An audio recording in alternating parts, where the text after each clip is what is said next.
Good morning students. आज का जो टॉपिक है वो है objectives of business. Objectives of business का मतलब ये है कि कोई बिजनेस अगर इस्टेब्लिश हुआ है तो उसके क्या उद्देश्य होंगे, क्यों इस्टेब्लिश किया गया है और वो क्या बनना चाहता है, क्या करना चाहता है। The main M, the main objectives in respect of the business is established. तो हम इसको देखते हैं, इसके मेजर ऑब्जेक्टिव्स को। तो सबसे पहले जो ऑब्जेक्टिव्स हैं, मल्टीपल ऑब्जेक्टिव्स ऑफ बिजनेस दिए हैं यहाँ। ये देखिएगा, हम एक एक करके इसको एक्सप्लेन करेंगे और समझेंगे। हाँ, हर एक पार्ट इंपॉर्टेंट है। इंडिविजुअल हेडिंग के रूप में भी ये क्वेश्चन पूछे जाते हैं। व्हाट इज़ मार्केट स्टैंडिंग, जैसे पूछ लिया गया। तो मार्केट स्टैंडिंग क्या होता है, ध्यान रखो। पहला ऑब्जेक्टिव क्यों बोला गया है, मार्केट में आपने जो बिज़नेस खोला है उसके कई सारे कॉम्पिटिटर और हो सकते हैं। मतलब उसी बिज़नेस में कई सारे लोग पहले से ही अवेलेबल होंगे। अगर आपने बिज़नेस इस्टेब्लिश किया तो आपका मेन एम ये होना चाहिए कि आप क्या करेंगे, आप अपने कॉम्पिटिटर के साथ स्ट्रेंथन यानी कि स्ट्रांगली खड़े होकर, यानी कि स्ट्रांगली रहकर अच्छा प्रोडक्ट देकर मार्केट में सप्लाई बनाए रखेंगे और कंज्यूमर को सेटिस्फाई करेंगे। That is market standing. तो मार्केट स्टैंडिंग क्या है, market standing refers to the position of an enterprise. Enterprise मतलब किसी बिजनेस की, in relation to its competitors. बस यहाँ से ही पूरी डेफिनेशन कंप्लीट हो जाती है। यानी कि मार्केट में किसी एक बिजनेस की उसके कॉम्पिटिटर के लिए क्या है, पोजीशन क्या है, उसकी क्या, जिसे हम कह सकते हैं कि स्ट्रॉन्ग स्ट्रेंथ है, वो कहलाता है आपका मार्केट स्टैंडिंग। होता क्या है, जैसे हम बात करते हैं कि मार्केट में अगर हम कोल्ड ड्रिंक्स की बात करते हैं तो हम जानते हैं कि कोल्ड ड्रिंक्स में कोक यानी कि और पेप्सी, ये दो मेजर ब्रांड्स हैं। बाकी छोटे मोटे ब्रांड्स हैं जिनका मार्केट शेयर कम है। तो ये जो मार्केट शेयर है ये क्या है, जैसे मान लिया जाए हम आजकल की डेट पे अगर हम देखें, कोक और पेप्सी लगभग लगभग 75% मार्केट शेयर को कैप्चर किए हुए हैं। 75% समझ रहे हैं। 75% मतलब होता है कि जितना भी मार्केट में कोल्ड ड्रिंक कंज्यूम होता है उसका 75% केवल ये दोनों ब्रांड है, दोनों कॉम्पिटिटर्स हैं। तो दोनों कॉम्पिटिटर्स क्या हैं, दोनों ये चाहते हैं कि एक दूसरे के क्या करें, कंपटीशन में वो खड़े रहें कंज्यूमर को सेटिस्फाई करने के लिए। तो यहाँ पर को ये ध्यान रखना, इट्स कॉम्पिटिटर यानी कि market standing refers to the position of an enterprise in relation to its competitor itself. It is a complete definition. तो यहाँ पर से ही वैसे कंप्लीट हो जाता है, लेकिन आगे भी हम पढ़ लेते हैं। A business enterprise must aim at standing on stronger footing in terms of offering. अच्छा, इन टर्म्स ऑफ ऑफरिंग क्यों, कैसे खड़े रहने का मतलब क्या है, जो प्रोडक्ट, जो क्वालिटी, जो जिसे कह सकते हैं प्राइस कॉम्पिटिटर कंज्यूमर को दे रहा है, जिस क्वालिटी में दे रहा है उसी क्वालिटी या उससे बेहतर क्वालिटी में वो कॉम्पिटिटर यानी कस्टमर को सेटिस्फाई करे, कस्टमर को दे। यही कहलाता है मार्केट स्टैंडिंग। बहुत इंपॉर्टेंट पार्ट है, एग्जामिनेशन में जरूर पूछा जाएगा इंडिविजुअल हेडिंग के रूप में। अब नेक्स्ट है इनोवेशन। इनोवेशन वर्ड केवल बिजनेस के लिए ही नहीं, हर जगह के लिए है। इनोवेशन मतलब होता है न्यू आइडियाज़ को इनोवेशन बोला जाता है। हर एक बिज़नेस में अगर आप कोई बिज़नेस अभी करना चाहते हैं तो आपका प्रोडक्ट या सर्विस तभी बेची जाएगी जब उसमें कुछ इनोवेशन होगा, यानी कि कोई नई चीज़ होगी। आपका प्रोडक्ट तभी लिया जाएगा जब उसमें कोई नई चीज़ होगी। अट्रैक्शन कस्टमर तभी करेगा जब आपने कुछ नया किया होगा आपके कॉम्पिटिटर की तुलना में। तो इनोवेशन में दो चीज़ें शामिल हैं, या तो आप कोई नया प्रोडक्ट बनाएं, innovation in product and service, यानी कि कोई नई प्रोडक्ट या नई सर्विस को आप ऑफर करें। दूसरा, या तो आप अपनी एक्टिविटीज़ में इनोवेशन लाएं, जिस तरह से सेल प्रमोशन करना है। आप देखते हैं सेलर क्या होते हैं, घर घर जाकर मोटिवेट करते हैं कस्टमर्स को। कैसे मोटिवेट करते हैं, एडवर्टाइजमेंट के थ्रू। तो यहाँ पर को क्या है, इनोवेशन में दो चीज़ें शामिल है, या तो आप प्रोडक्ट या सर्विस में इनोवेट करें या फिर आप अपने प्रोसेसेस में इनोवेशन करें। तो इनोवेशन का मतलब होता है introduction of the new ideas in respect of, in new ideas, introduction of new ideas और methods in way of something is done और मेड किया जाता है। क्यों किया जाता है, सो दैट द कस्टमर में अट्रैक्ट एंड द प्रॉफिट में इंक्रीज, तो इंक्रीज किया जा सके। ये है इनोवेशन। इनोवेशन मतलब न्यू आइडियाज़ को इन्वॉल्व करना अपने प्रोडक्शन में, प्रोडक्ट में। प्रोडक्टिविटी किसे कहते हैं, प्रोडक्टिविटी का मतलब होता है कि प्रोडक्शन की कैपेसिटी। मतलब प्रोडक्टिविटी को हम लेते हैं relation, it's a relationship between input and, input लगाया और उसके थ्रू आउटपुट जो जनरेट हुआ। मतलब क्या है कि हम बात करते हैं, कोई प्रोडक्ट अगर बनता है, कोई प्रोडक्ट बनाया जा रहा है तो उसमें जो रॉ मटेरियल इन्वॉल्व होता है, उस रॉ मटेरियल को कन्वर्ट करके आप कितने आउटपुट बनाते हैं। एवरी ऑर्गेनाइजेशन, अब मैं एक एग्जांपल भी ले सकता हूँ, बहुत सिंपल सा है। कोई मिठाई बनाने वाला या कोई आप देखेंगे उसमें क्या रहेगा कि उसके पास भी कारीगर हैं, उसके पास सारी चीज़ें रहेंगी, उसके कौन कौन सी इनपुट चीज़ें मैं इसमें बता देता हूँ। जैसे मिल्क हो गया, दूध हो गया, चीनी हो गया, गैस हो गया, ऑयल हो गया, ये सारी की सारी चीज़ें क्या इनपुट्स हैं, और इनको लगा के और एफर्ट्स ऑफ वर्कर को लगा के आप क्या बनाएंगे, मिठाई बनाएंगे। तो इस प्रोसेस में, इन सारी प्रोसेस में कई सारी वेस्ट एक्टिविटीज़ भी होती हैं। वेस्ट मतलब कई सारे जो वर्कर्स होते हैं कामचोर होते हैं, वो क्या करते हैं, आपका सामान वेस्ट कर देंगे। कई सारे, कहीं आपका गोडाउन ऐसी जगह पे होगा कि हो सकता है वहाँ आपका क्या हो जाए, मौसम की कारण सामान खराब हो जाए, गल जाए या चूहे खा जाए। तो there are lots of the reason behind that your input will may become waste. तो वो वेस्ट हो जाएगा, जिसके कारण क्या हो जाता है, आउटपुट आपका सही से नहीं आ पाता, या फिर आपके वर्कर अनट्रेंड हैं तो वो क्या करेंगे, कई सारी गलतियां करेंगे, और गलतियां करने में क्या होगा, मटेरियल वेस्ट हो जाएगा। तो प्रोडक्टिविटी का क्या मतलब है, प्रोडक्टिविटी का मतलब क्या है, कम से कम इनपुट लेकर ज़्यादा से ज़्यादा आउटपुट देने को प्रोडक्टिविटी बोला जाता है। आपको मैं एक और छोटा सा एग्जांपल देता हूँ। हम लोग गाड़ी चलाते हैं और हर एक व्हीकल में, टू व्हीलर की अगर हम बात करें तो हम लोग सबसे पहले कंसर्न किसके लिए होता है, माइलेज के लिए। तो कंपनी कहती है कि भाई 70 किलोमीटर पर लीटर का माइलेज है। लेकिन आपने देखा होगा कई सारे जो यूज़र्स हैं एक सेम बाइक के, वो कहेंगे कि अलग अलग माइलेज मिलता है। कोई कहेगा भाई 30 मिलता है, कोई कहेगा 35 मिलता है, कोई कहेगा 40 मिलता है। क्यों मिलता है, बिकॉज उनकी चलाने की हैबिट पे। कोई हैवी गियर में चलाएगा तो उसको माइलेज कम मिलेगा, और कोई ज़्यादा कैपेसिटी बिठाएगा अपने व्हीकल में तो उसको कोई माइलेज कम मिलेगा, कोई ज़्यादा स्पीड में चलाएगा तो माइलेज कम मिलेगा। तो एक आइडियल स्पीड में जब वो गाड़ी चलाई जाए, आइडियल गियर में वो गाड़ी चलाई जाए, तब जाके आपको माइलेज ऑप्टिमम मिलता है। तो ये चीज़ें किसको समझ में आएंगी, जब तक हमें गाड़ी के बारे में या उसको चलाने के बारे में पूरी जानकारी नहीं होगी, तब तक हम ऑप्टिमम माइलेज नहीं ले सकते। और जो ऑप्टिमम माइलेज ले रहा है वो 50 किलोमीटर भी जा रहा है सेम लीटर में, और दूसरा 30 ही किलोमीटर जा रहा है, तो इसका मतलब है he is getting more benefit from the same input. Input तो दोनों का एक ही लीटर है, लेकिन आउटपुट क्या हुआ, एक 50 किलोमीटर गया, एक 30 किलोमीटर गया।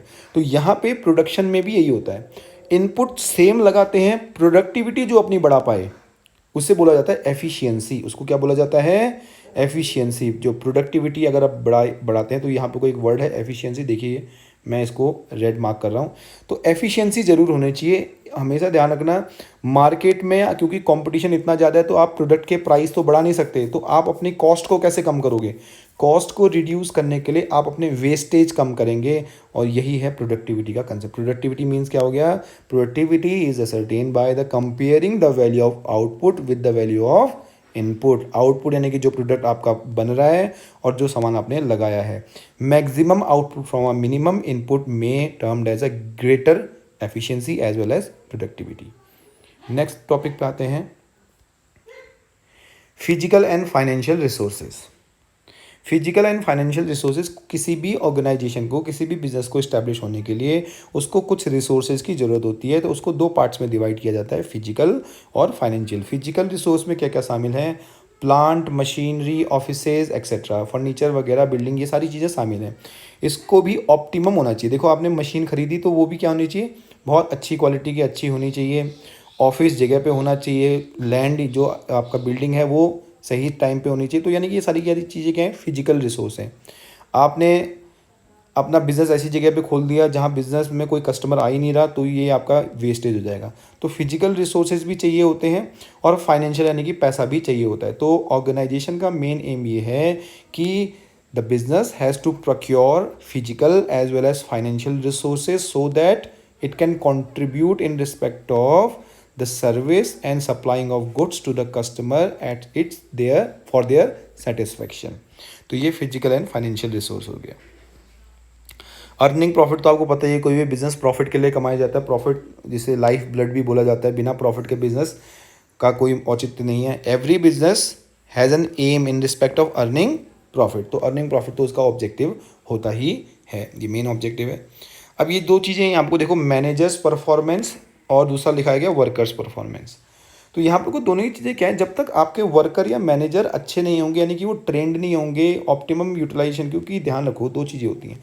अभी हमने रिसोर्सेज की बात करी, तो ह्यूमन बीइंग जो है, ह्यूमन जो वहाँ काम करते हैं लोग हैं, वो एक्टिव रिसोर्स बोले जाते हैं, और बाकी के जो फिजिकल रिसोर्स है वो इनएक्टिव बोले जाते हैं।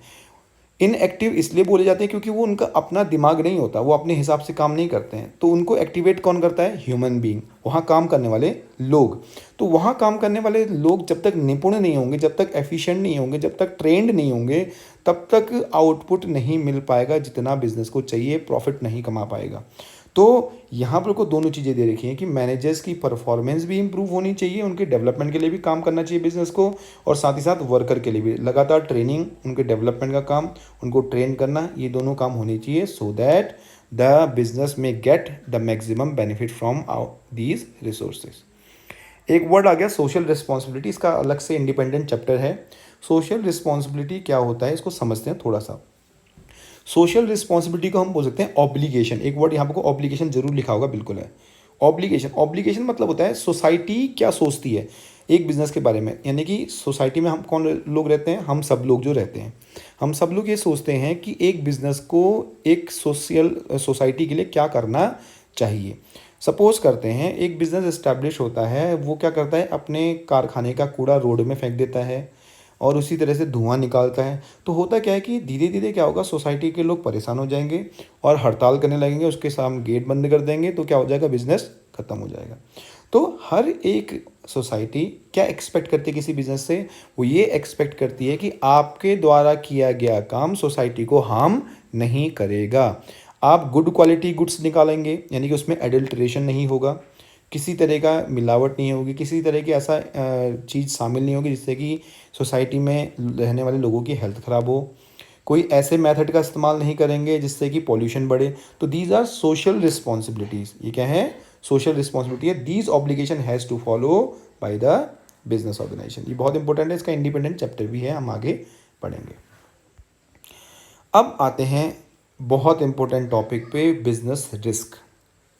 बिजनेस रिस्क, पहले हम रिस्क की बात करते हैं, उसके बाद बिजनेस रिस्क की बात करेंगे, ठीक है। रिस्क क्या होता है? नाम तो हमने बहुत बार सुना होगा, रिस्क।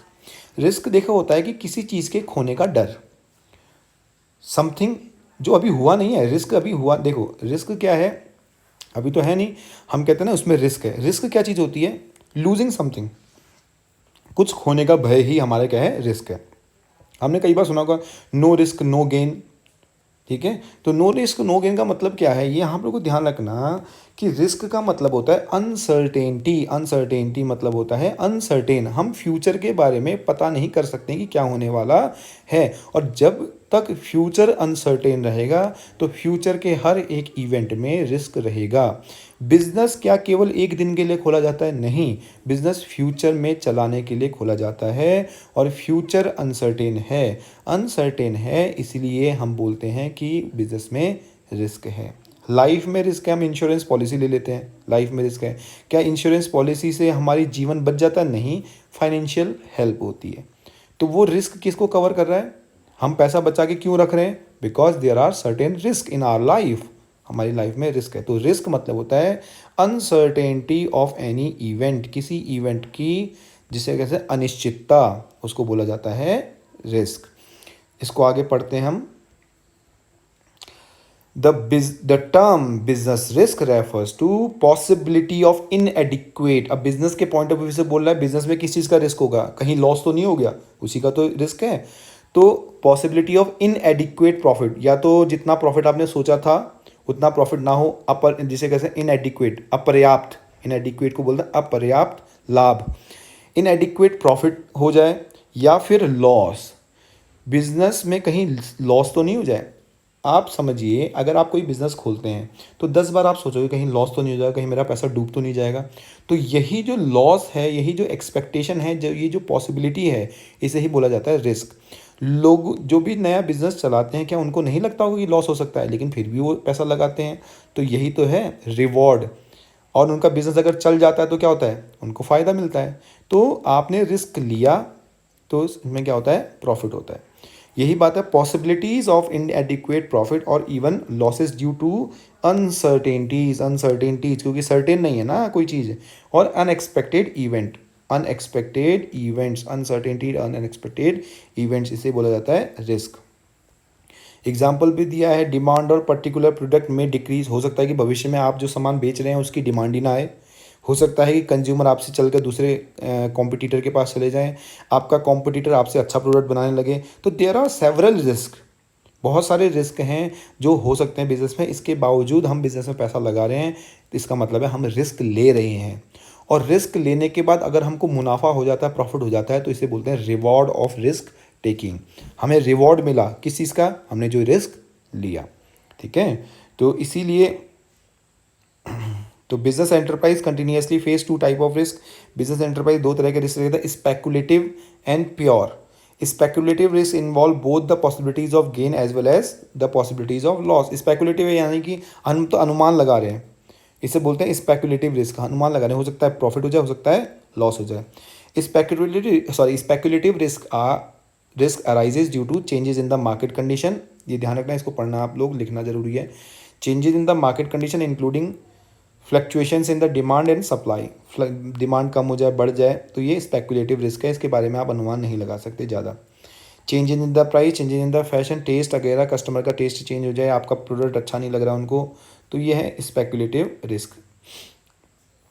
अब आते हैं इसके बाद आते हैं नेक्स्ट, ये फेवरेबल मार्केट कंडीशन, सारे के सारे क्या है? Speculative. Where is unfavourable one may results in loss.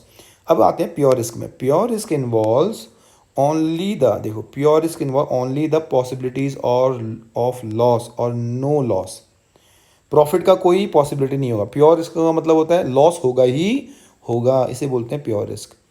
जबकि स्पेकुलेटिव रिस्क क्या हो सकता है? जैसे मान लिया जाए मैंने किसी जिसे बोलते हैं कि जैसे आजकल कई सारे ऐप्स चले हैं, बिनोमो या वगैरह, ये तो ये क्या है? स्पेकुलेटिव रिस्क है। हो सकता है कि आपको फ़ायदा हो जाए, हो सकता है कि आपको क्या हो जाए? नुकसान हो जाए। मार्केट में, शेयर मार्केट में आपने पैसा लगाया, हो सकता है कि मार्केट बढ़ जाए, फ़ायदा हो जाए, हो सकता है लॉस हो जाए। यानी कि वहाँ पर दोनों कंडीशन है, लॉस की भी और प्रॉफिट की भी। लेकिन प्योर रिस्क में प्रॉफिट की कोई कंडीशन होती ही नहीं है, वहाँ आपको पता होता है कि लॉस होना ही होना है, तो उसे बोला जाता है प्योर रिस्क। ठीक है, तो इसे बोलते हैं pure risk. Pure risk involves only the possibilities of loss और no loss, the chance of fire, theft of strike. अब देखो, जैसे मान लीजिए आग लग जाए, तो आग लगने से और ना लगने से, नहीं लगेंगे तो लॉस नहीं होगा, प्रॉफिट तो नहीं होगा ना। देखो यहाँ पर कुछ जो हम इंश्योरेंस कराते हैं ना, फायर इंश्योरेंस, इससे क्या होता है? फायर इंश्योरेंस कराने से क्या होता है? क्या हमको प्रॉफिट हो रहा है? नहीं। अगर हमारे गोडाउन में आग लग जाती है तो क्या होगा? लॉस होगा। और अगर आग नहीं लगती है तो प्रॉफिट तो नहीं होगा ना, लेकिन लॉस भी नहीं होगा, नो लॉस। तो यहाँ प्रॉफिट का कंडीशन नहीं होती, यहाँ प्रॉफिट की कंडीशन नहीं होती, या तो लॉस होगा या फिर लॉस को हम बचा लेंगे। तो इसीलिए जैसे chance of fire, chance of theft, घर में आपने जेवरात रखे हैं, सोच के देखो, ठीक है, घर में आपने जेवर रखे हैं, आप उसके लिए क्या करते हैं? जेवर रखे हैं किसी ने घर में, और उसके लिए आपने तमाम तिजोरियां बना रखी हैं, उसके बाद वो चोरी हो जाता है, सपोज करते हैं, तो ये है लॉस ऑफ थेफ्ट, लॉस तो हुआ ही। या फिर अगर आपका चोरी नहीं होता है तो क्या है? नो लॉस, कोई फ़ायदा तो नहीं हो रहा ना आपके घर में तिजोरी में रखे हुए, तो इसे बोलते हैं प्योर रिस्क। जब किसी लॉस के कारण, यानी कि जब किसी कंडीशन में आपको प्रॉफिट की कोई गुंजाइश ना हो, लॉस हो या फिर नहीं लॉस हो, तो वो उसे कहलाएगा प्योर रिस्क। थेफ्ट और स्ट्राइक, अब मान लें बिजनेस में स्ट्राइक हो गई, स्ट्राइक हो गई तो बिज़नेस बंद हो जाएगा थोड़े दिनों के लिए, तो लॉस है। स्ट्राइक नहीं हुई तो बिज़नेस जैसा है वैसे चलता रहेगा। तो इस स्ट्राइक ना होने से आपको कोई स्पेशल बेनिफिट नहीं हुआ है, चोरी नहीं होने से आपको कोई स्पेशल बेनिफिट नहीं हुआ है, आग नहीं लगेगी तो आपको कोई बेनिफिट नहीं होगा, आपका जो बेनिफिट था उतना ही रहेगा, आपको कोई लॉस नहीं होगा, आपको प्रॉफिट होने की संभावना इसमें नहीं होती, ध्यान रखना। आप कहोगे कि सर आग लग गई, लॉस हो गया, ठीक है, आग नहीं लगेगी तो प्रॉफिट थोड़ी ना होगा, प्रॉफिट होगा क्या? आग नहीं लगी तो आप प्रॉफिट नहीं, आपका क्या हो जाएगा? नो लॉस, आपको कोई लॉस नहीं होगा। तो ये कंडीशन ध्यान रखना, ये जो वर्ड है लॉस या फिर नो लॉस, गेन का कोई संबंध नहीं होता। तो दो तरह के रिस्क होते हैं, स्पेकुलेटिव और प्योर। प्योर रिस्क में गेन का कोई प्रोविज़न होता ही नहीं है। हम नेक्स्ट आते हैं nature of business risk. Business risk का नेचर क्या है? ठीक है, इसको हम देख लेते हैं। बिजनेस रिस्क किन कारणों से अराइज होता है? अनसर्टेनिटीज़ के कारण। किन कारणों से अराइज होता है? अनसर्टेनिटी। अगर कोई चीज़ सर्टेन होती, अगर कोई भविष्य में ये जानता कि ये होने वाला है, कि कोई व्यक्ति, जैसे किसी को बता दिया जाता है कि तू आज वहाँ जाएगा, तेरा एक्सीडेंट हो जाएगा, तू मर जाएगा, तो वो बेचारा जाएगा ही नहीं एक्सीडेंट हो जाएगा करके। तो क्या हो गया, आप रिस्क से बच सकते थे। लेकिन हमें फ्यूचर के बारे में एग्जैक्ट पता नहीं है, अनसर्टेन है, that's why the risk are there. Business के बारे में आपको पता है कि मेरा बिजनेस अगर चल जाएगा, बाबा ने बता रखा है, आपको पता है कि क्या होने वाला है, आप फ्यूचर देख सकते हो, तो आप अपने बिजनेस को उसी हिसाब से मोड़ सकते हो। तो फिर क्या होगा, उस केस में रिस्क नहीं है। लेकिन ऐसा नहीं होता, बिजनेस यानी किसी भी चीज़ का फ्यूचर आपको पता नहीं है, that's why due to the uncertainties the business risk arises. Risk क्या होता है, अराइज होता है। आगे बढ़ते हैं। Risk is an external part of every business. Risk क्या होता है, एक एक्सटर्नल पार्ट है और इसको कोई भी बिजनेस अवॉइड नहीं कर सकता। Risk is an essential part, sorry essential part, essential मतलब ज़रूरी, एक्सटर्नल कह रहा हूँ मैं, एसेंशियल मतलब ज़रूरी पार्ट है हर एक बिजनेस का। इसको बिजनेस कभी भी क्या नहीं कर सकता, अवॉइड नहीं कर सकता किसी भी बिजनेस में, क्योंकि बड़ा पैसा इन्वॉल्व होता है। जब पैसा इन्वॉल्व हो गया और आपको ये नहीं पता कि मुझे आने वाले समय में प्रॉफिट होगा या लॉस होगा, तो इसका मतलब है आई एम नॉट सर्टेन। जब मैं सर्टेन ही नहीं हूँ उसमें प्रॉफिट होगा या लॉस होगा, तो इसीलिए रिस्क को क्या बोला गया है, एसेंशियल पार्ट बोला गया है। अच्छा, अब नेक्स्ट है, degree of risk depends mainly upon the nature and size of the business. Simple बात है कि अगर छोटा बिजनेस होगा जिसमें मैंने 1 लाख रुपए पैसा लगा रखा है, तो मेरा रिस्क भी छोटा ही होगा, 1 लाख रुपए ही डूबेगा। अगर डूब भी गया, चल गया तो अच्छी बात है। लेकिन अगर जहाँ करोड़ों रुपए लगा के बिजनेस शुरू किया है, तो वहाँ क्योंकि बिजनेस का साइज बड़ा है तो रिस्क भी ज़्यादा होगा। तो ध्यान रखना, साइज के अकॉर्डिंग भी रिस्क डिपेंड करता है। Degree of risk depend mainly upon the nature and size of the business. Nature and size पे भी डिपेंड करता है। मैन्युफैक्चरिंग बिजनेस पे नेचर, अब देखो, अगर कोई मैन्युफैक्चरिंग है तो मैन्युफैक्चरिंग करने के लिए क्या चाहिए, मशीनें भी चाहिए, प्लांट भी चाहिए, जगह भी चाहिए, आपका बिल्डिंग भी चाहिए, तो इतनी सारी चीज़ें चाहिए और पैसा भी ज़्यादा चाहिए होगा फिर मैन्युफैक्चरिंग के लिए। तो जब पैसा ज़्यादा इन्वॉल्व हो गया तो रिस्क भी ज़्यादा हो गया। जबकि ट्रेडिंग बिजनेस के लिए, ट्रेडिंग में क्या करना है, आपने सामान को खरीदना और बेचना है, तो सामान खरीदने बेचने के लिए आपको मशीनें खरीदने की ज़रूरत नहीं है, तो आपका पैसा बच गया। तो जहाँ पैसा बच रहा है, कम पैसा लग रहा है, तो वहाँ पर कोई रिस्क भी क्या होगा, कंपेरेटिवली कम होगा। ध्यान रखना, degree of risk depends upon size and nature of the business. ज़्यादा बड़ा साइज है, ज़्यादा पैसा इन्वॉल्व है तो कम रिस्क, सॉरी ज़्यादा रिस्क है, कम पैसा इन्वॉल्व है तो कम रिस्क है। पहले भी बता चुका हूँ ये वाला part. Profit is the reward of risk taking. आपने रिस्क लिया किसी बिजनेस में और भविष्य में क्या होता है, लॉस भी हो सकता था, प्रॉफिट भी हो सकता था, लेकिन आपने कंडीशन को संभालते हुए प्रॉफिट कमा लिया, तो ये क्या है, एक प्रकार से उस रिस्क को बियर करने का रिवॉर्ड माना जाता है। Risk, profit is the reward of risk taking. ये तो थे नेचर, ज़्यादातर स्टूडेंट कंफ्यूज करते हैं, ये नेचर है। कॉजेस, कारण अलग है। नेचर यानी बिजनेस रिस्क में क्या क्या खूबियाँ हैं, इसको कैरेक्टरिस्टिक्स भी बोल सकते हो आप। लेकिन यहाँ पर को जो कॉजेज़ हैं वो कारण है, किन कारणों से होता है, ठीक है। कारण क्या क्या हो सकते हैं, बहुत इजी है ये तो, पहले भी कई सारी बार यानी कि 6, 7, 8 में भी आपने पढ़ा होगा।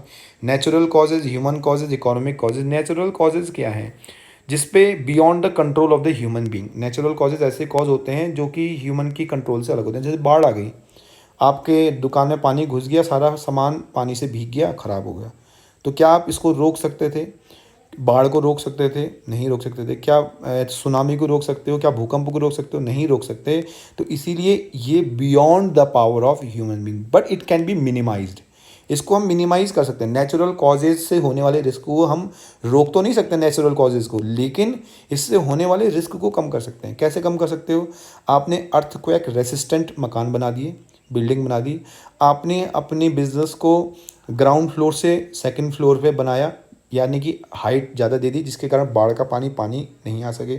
आपको पता है कि आपका बिजनेस एक ऐसी जगह पे बना हुआ है जहाँ बाढ़ आ सकती है, तो आपने पहले से ही प्रोविज़न करके चले, तो आप अपने रिस्क को मिनिमाइज़ कर सकते हो, but can not be eliminated. आप मिनिमाइज़ कर सकते हैं, एसेंशियल पार्ट है ना, बोला, उसको कम तो किया जा सकता है लेकिन उसको ख़त्म नहीं किया जा सकता है, ठीक है।